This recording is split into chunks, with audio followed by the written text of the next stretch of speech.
Maria ivene chinangwa upenyu wangu vakaunatsa upenyu wangu wakazodzwa muropa rake. Gore negore ndainamatira kubudirira kusaziva kuti Mwari aivene chinangwa upenyu wangu wakazodzwa muropa rake.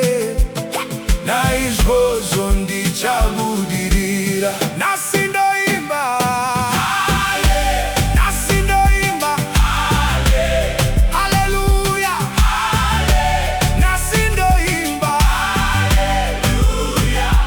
Mwari wazviita zvekare vakambozviita kare asi nhasi vazviita Mwari wazviita zvekare.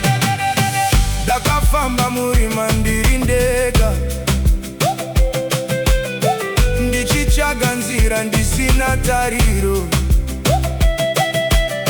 Mwoyo wangu wakanga waremerwa asi imi Ishe makandisimudza. Ndakachema usiku wese ndichidana zita renyu Ishe, makanzwa kuchema kwangu mukandisimudza neruoko rwenyu. Nasindoimba nasindoimba nasindoimba Mwari wazviita zvekare vakambozviita kare asi nhasi vazviita Mwari wazviita zvekare.